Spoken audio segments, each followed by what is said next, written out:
Eu falo bom dia, boa tarde ou não precisa? Não precisa. Não. Então se apresenta, eu sou o Dr. Franco, que eu vou colocar uma legenda com o seu nome depois. Tá.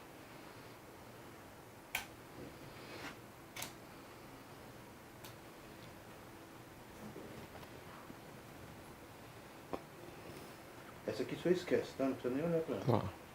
Porque é só pra pegar detalhes.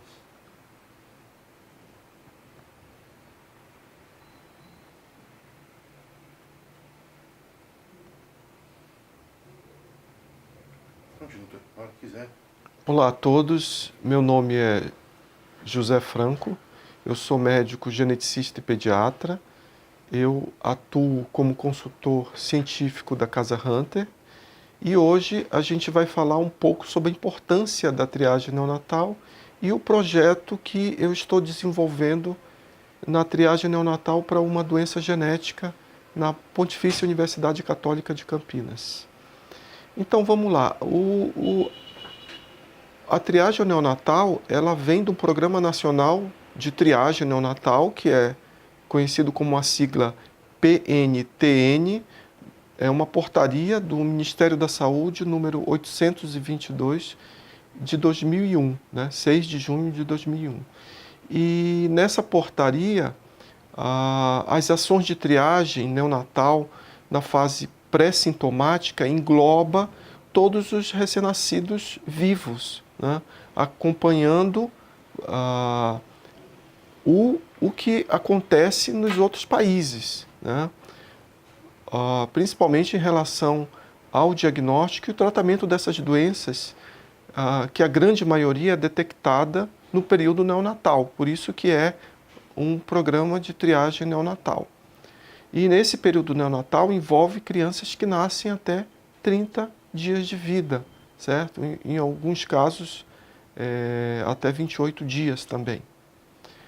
E nessa criação de redes, né, dessa atenção básica referente ao programa de triagem neonatal, o SUS, ele, no estado de São Paulo, ele contempla atualmente 6 doenças, que são a fenilcetonúria, o hipotireoidismo congênito, a doença falciforme e as outras hemoglobinopatias, né, que são doenças relacionadas à hemoglobina, a fibrose cística, a deficiência congênita da suprarrenal, chamada também de hiperplasia adrenal congênita, e a deficiência da biotinidase, que são os alvos do programa.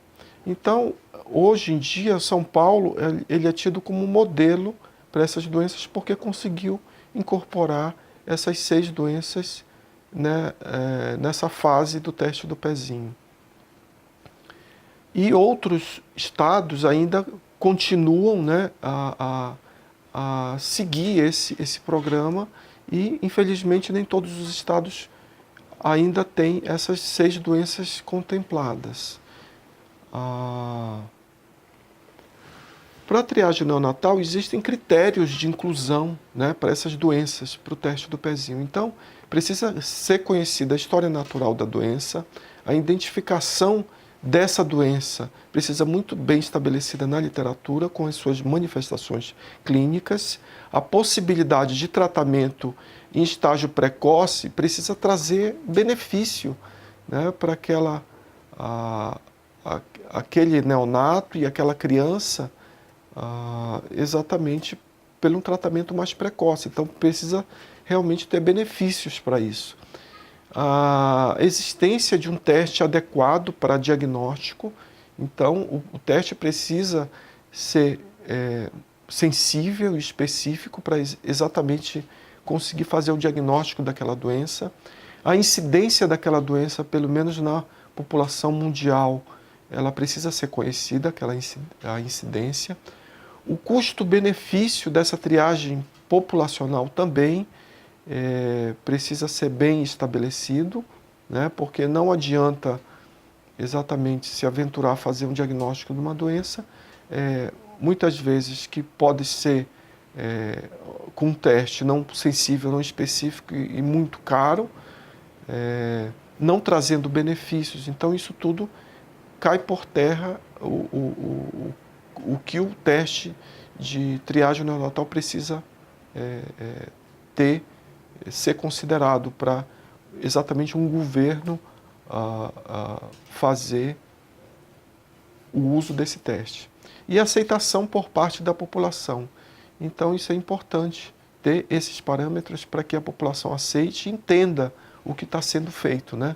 Entenda, seja explicado para ela qual o objetivo daquele teste. Então, a importância dessa triagem neonatal, né, na vida de um recém-nascido na população, ela precisa ser bem estabelecida, porque na triagem neonatal, normalmente, os recém-nascidos nascem sem doença nenhuma. Então, aquela doença, geralmente metabólica, o recém-nascido nasce perfeito, sem a doença. Então, por motivo normalmente genético, aquela enzima, aquele defeito começa a aparecer e aquele recém-nascido, ou logo ainda nos primeiros dias de vida ou posteriormente, começa a doença a se manifestar. Então, o teste de triagem neonatal permite essa detecção mais precocemente, né? E, como eu disse, esses recém-nascidos, eles aparecem saudáveis, eles parecem saudáveis, eles nascem saudáveis. E, com o passar do tempo, aquela doença, ela pode se manifestar. E, se não tiver um tratamento, uma abordagem adequada, aquele médico tomar as medidas adequadas, aquele recém-nascido, muitas vezes, pode morrer com complicações clínicas muito graves. Ou a criança, fora daquele período neonatal, pode apresentar sequelas. E muitas sequelas são muito graves, né? Em razão disso, a triagem neonatal ela é entendida como um conjunto dessas ações preventivas responsáveis para identificar precocemente, né, indivíduos com doenças metabólicas, genéticas e principalmente conhecidas como erros inatos do metabolismo. Falar em doença genética, falar em erros inatos do metabolismo, a gente precisa entender aonde que universo e o que significa, né, todos esses conceitos. Por exemplo, uma doença rara tem um conceito da frequência populacional de 65, aquela doença que acontece, né, até 65 a cada 100 mil indivíduos. Então, esse é um conceito puramente estatístico de uma doença rara, aquela doença que acontece até 65 a cada 100 mil indivíduos. Então, abaixo disso é considerada doença rara. E aonde que estão as doenças genéticas? 80% dessas doenças raras são genéticas. Quando eu falo genéticas, é porque existe um fator relacionado ao gene, um fator relacionado à hereditariedade, né? Então, é por isso que tem o nome genético. E 10% das doenças genéticas são os erros inatos do metabolismo, ou seja, doenças relacionadas ao metabolismo. Metabolismo que pode ser de proteína, metabolismo de açúcar, metabolismo de lipídio. Então, são esses erros inatos. Então, se eu colocar um universo de 8.000 doenças genéticas, 7 a 8.000 doenças genéticas, talvez a gente tenha aí em torno de umas 800 a 700 doenças chamadas erros inatos do metabolismo, do grupo dos erros inatos do metabolismo, certo? E é importante a gente saber todo esse conceito para entender o que exatamente de que grupo de doenças estamos falando. Existem vários artigos, né, mostrando a triagem neonatal no mundo, o que é feito internacionalmente nos outros países, né? Então, se a gente pegar aquelas 6 doenças que eu falei da triagem neonatal que é feita em São Paulo, infelizmente não é feito ainda em todo o Brasil, ou seja, tem estados que faz ainda nessas doenças 2 ou 3 doenças contemplando o teste do pezinho, ou seja, estão deixando de ser investigadas ou até diagnosticadas outras doenças de triadas, né? Principalmente porque o teste de triagem neonatal é um teste de triagem, né? Então, estão deixando de ser triados, investigados e futuramente diagnosticados vários outros pacientes. Então, esses outros estados que têm apenas 1 ou 2 ou mesmo 3 doenças contempladas do teste do programa de triagem neonatal do Brasil, né, do Ministério da Saúde, infelizmente estão aquém, né, e muitas crianças estão deixando de ser investigadas, de ser triadas. Então, o que eu quero falar que nesses estudos, a gente tem um estudo aqui que eu trago para vocês que fala de vários países, inclusive os países da América do Sul, incluindo o Brasil, das 6 doenças triadas, né? É um estudo de 2015, né, de um médico chamado Bradford, do Reino Unido, onde ele pegou vários países e incluiu o Brasil e a América do Sul. E nesse estudo ele fala e compara, né, o que está sendo feito exatamente na América Latina. Então, compara, por exemplo, o Brasil com a Costa Rica. Então, a Costa Rica, existem mais doenças do teste do pezinho, né, investigadas, mais que o Brasil. Outro país, Portugal, mais doenças investigadas e triadas, que é um teste de triagem neonatal, no teste do pezinho. Então, mostrando que o Brasil ainda precisa, né, apesar dessas 6 doenças realizadas em São Paulo, precisa avançar, né, e se igualar com esses outros países no teste de triagem neonatal.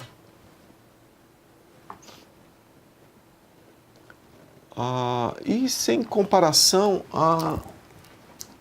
ao que é feito nos Estados Unidos, né? Então, lá são realizadas várias doenças para triagem neonatal e chegando até, em alguns estados, né, mais de 17 a 35 doenças, mostrando que a gente tem que fazer para chegar a esse nível, né? No caso da triagem neonatal, os erros inatos, então, como eu falei, são doenças que acomete o indivíduo por uma interrupção de uma via metabólica nesse paciente. São hereditários porque, como eu já falei, são doenças genéticas, então permite investigar, né, o risco de recorrência naquela família. E esse teste de triagem neonatal é um teste para detectar essas doenças que podem ser muito graves no paciente e evitando essas sequelas irreversíveis e até óbito. Em razão disso, a Casa Hunter, né, sugeriu, né, e juntamente com eu e o presidente da Casa Hunter, a gente numa conversa, depois de a minha pós-graduação em mucopolissacaridose, a gente decidiu implantar, né, as mucopolissacaridoses numa universidade, que é a Pontifícia Universidade Católica de Campinas, como um projeto piloto, inédito no Brasil. E servindo para entender um pouco mais, né? Haja vista que as mucopolissacaridoses são doenças graves, progressivas, irreversíveis, multissistêmicas, que existem tratamento, né, que precisa de um conhecimento, né, da população sobre essa doença e em alguns tipos, esse paciente eu preciso fazer um diagnóstico antes de 2 anos para ir para transplante, né, como a gente vai falar depois. Então, as mucopolissacaridoses, elas podem comprometer, né, o desenvolvimento físico e intelectual da criança. As mucopolissacaridoses podem ser doenças tratáveis e principalmente evitando a morte prematura. Na verdade, essa minha última fala foi errada, porque eu não deveria ter entrado na mucopolissacaridose e eu deveria ter explicado antes do que era a mucopolissacaridose. Corta a partir de onde? Então, vai cortar a partir de graves, progressivas e irreversíveis. Tá bom.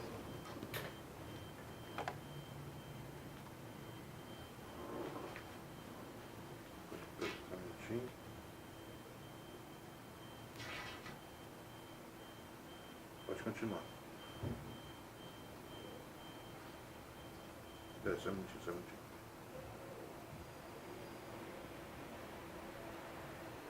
Pode continuar. Então, juntamente com a Casa Hunter e após a minha pós-graduação, decidi, né, juntamente com o presidente da Casa Hunter, o Tony, a implementar a mucopolissacaridose na triagem neonatal, através de um projeto piloto feito com a Pontifícia Universidade Católica de Campinas. O que é a mucopolissacaridose? Mucopolissacaridose é uma doença genética grave, multissistêmica, porque envolve vários sistemas do corpo, e progressiva, né? Muitos dos tipos de mucopolissacaridose são neurodegenerativas, né? Então, é uma doença grave. Então, e por ser uma doença grave, existe tratamento, né, hoje em dia, com terapia de reposição enzimática. E por causa disso, colocar ela na triagem neonatal é um desafio. Então, a gente criou, junto com a Casa Hunter, o projeto de triagem neonatal para mucopolissacaridose. E a Casa Hunter, sendo uma associação brasileira de portadores de doença de Hunter e outras doenças raras, ela abraçou a minha causa. Então, isso foi muito importante para a gente começar esse projeto piloto na Pontifícia Universidade Católica de Campinas, onde eu sou professor e dou aula. A mucopolissacaridose como eu falei, é uma doença genética. Não, microfone. Puxa um pouco a camisa para baixo. Pegou no... Pegou bem sim. Vai, continua de lá. A mucopolissacaridose é uma doença genética rara, né, que de uma forma simplificada, falta uma enzima no corpo do paciente, né? Essa enzima, ela deveria digerir um tipo específico de açúcar, chamado mucopolissacarídeo, né? Então, por falta dessa enzima, não quebra, né, não há quebra desse tipo de açúcar e ele acumula no corpo. E acumula exatamente dentro de uma célula, né, dentro especificamente de uma organela chamada lisossomo. Daí que a mucopolissacaridose é chamada uma doença lisossômica, uma doença de depósito lisossômico. A mucopolissacaridose possui diferentes graus de gravidades e progressão da doença. E tem uma evolução crônica, multissistêmica e progressiva, como eu já falei. A natureza multissistêmica da doença, né, que envolve vários órgãos e sistemas do corpo, ela altera o fígado e o baço, que podem estar aumentados, né? A deformidade óssea no paciente, então o paciente ele tem uma baixa estatura, ele tem uma limitação articular, geralmente uma articulação mais rígida, é uma face com as características mais grosseiras, a gente chama até engrosseramento da face, uma face mais infiltrada desses mucopolissacarídeos, infecções nas vias aéreas superiores, principalmente otite de repetição, amidalite de repetição, infecções, rinites de repetição, sinusites, né? Hérnias umbilical, inguinal, problemas em válvulas cardíacas, deposição desse tipo de açúcar, a opacidade da córnea, a apneia, o tamanho da cabeça pode ser aumentado também nessa doença, né? E dando problemas neurológicos no paciente. Então, existem 7 tipos de mucopolissacaridose. O tipo 1, o tipo 2, o tipo 3, tipo 4, o tipo 6, o tipo 7 e o tipo 9, que é raríssimo, só foi encontrado até hoje um paciente, né? Então, são 7 tipos no geral e 6 tipos que mais comumente conhecemos. Então, esse projeto, né, é um projeto de pesquisa envolvendo a PUC com o seguinte título: Análise de papéis filtros impregnados de urina e sangue de neonatos atendidos no Hospital da PUC de Campinas, como um levantamento epidemiológico para a mucopolissacaridose na triagem neonatal nacional. Então, esse foi o título da pesquisa, né, envolvendo a triagem neonatal para a mucopolissacaridose. E essa pesquisa, ela existe essa justificativa, porque as mucopolissacaridoses, elas não são triadas na triagem neonatal do Ministério da Saúde. As mucopolissacaridoses, elas são doenças graves e em algumas delas, como a mucopolissacaridose tipo 1, da forma mais grave, que é a síndrome de Haller, eu preciso do transplante para o paciente. Então, é importante que ele faça o diagnóstico mais precocemente, porque ele precisa ir mais precocemente para o transplante. As mucopolissacaridoses, elas têm um diagnóstico muito tardio, dependendo desses tipos. Eu tenho mucopolissacaridoses que demoram 10 a 20 anos para um diagnóstico correto. Então, são doenças que podem passar e passam desapercebidas. E o diagnóstico precoce possibilita um tratamento precoce. Então, daí a importância do tratamento precoce para as mucopolissacaridoses. Como que é feito esse teste Hunter, né? Então, todo bebê que nasce, nos 3 primeiros dias, é colhido exatamente a urina, que seria o teste da urininha, né? Tem teste para tudo, teste de olhinho, teste do coraçãozinho, teste da linguinha, né? E por que não o teste da urina? Esse teste da urina é exatamente para a gente dosar e quantificar e qualificar esses açúcares, né? Que são os mucopolissacarídeos.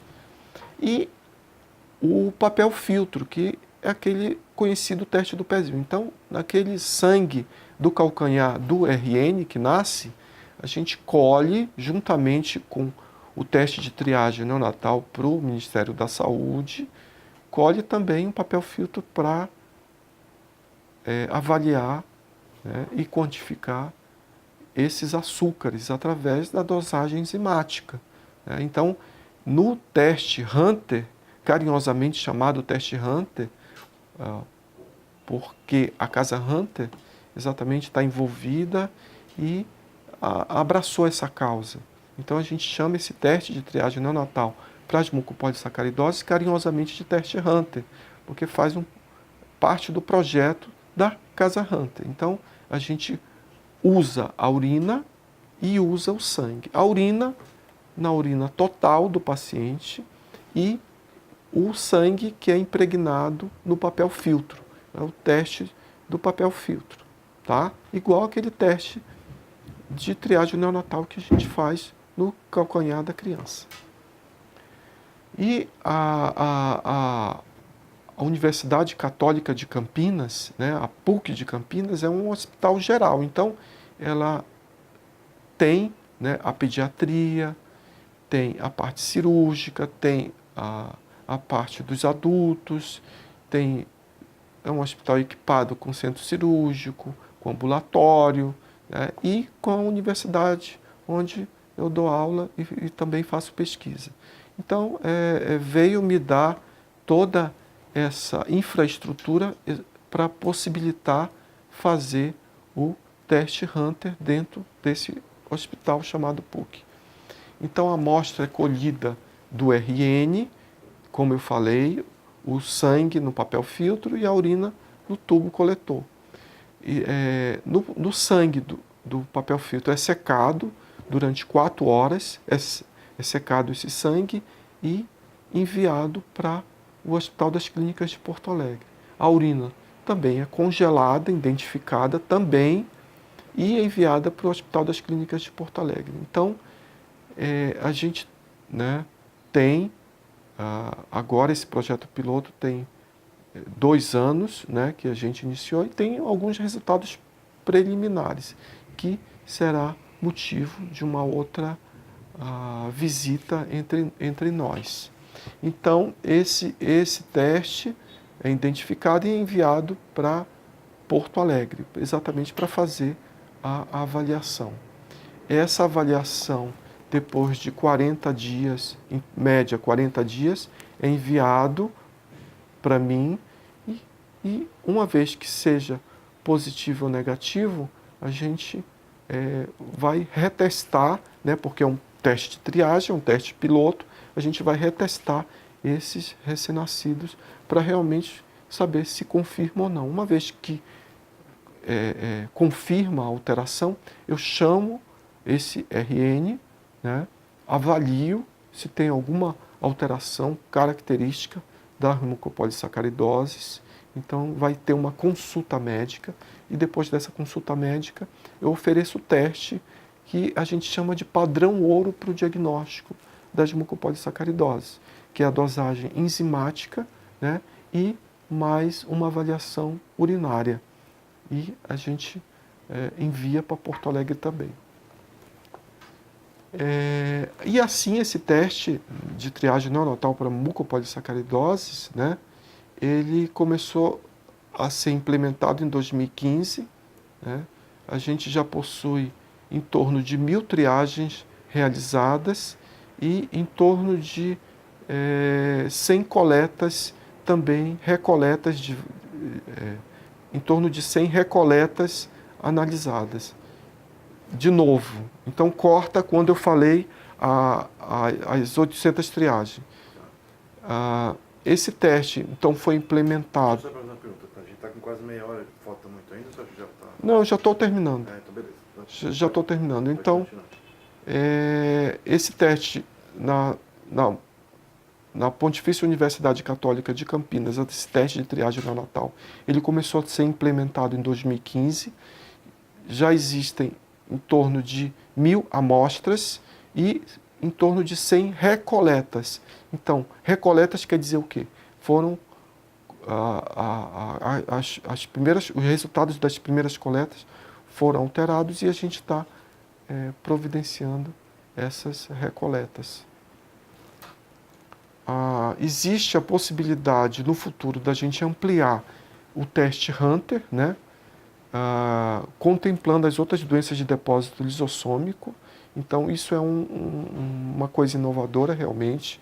É um projeto inovador e que a gente vislumbra em atender também, triar a doença de Gaucher, Pompe, Fabry, SCID também, que é a imunodeficiência combinada severa, e fazer o teste da quitotriosidase, que é um teste marcador para as doenças lisossômicas. Tá? Então, é isso que eu tinha para falar e a gente espera vê-los na próxima aula. Obrigado.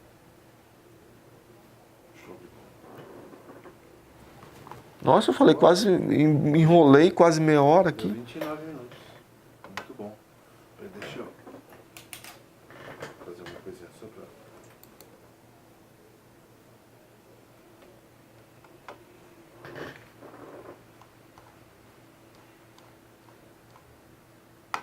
para... Na verdade eu repeti muita coisa, então... Tá ótimo. Faz um favor para mim, para a gente fazer uma aberturinha assim, ó. Você fica olhando, a hora que eu falar gravando, você fica olhando para o computador, aí você olha para mim e fala: boa tarde, eu sou o Dr. Franco e hoje vamos falar sobre doenças raras. Boa tarde, né? Aliás, não precisa falar boa tarde. Olá. Olá. Fala olá, sou o Dr. Franco e hoje nós vamos conversar sobre doenças raras. Que aí eu vou fazer uma abertura com isso, tá? Tá. Você fica olhando para o computador, na hora que eu falar gravando, você espera uns 3 segundos e olha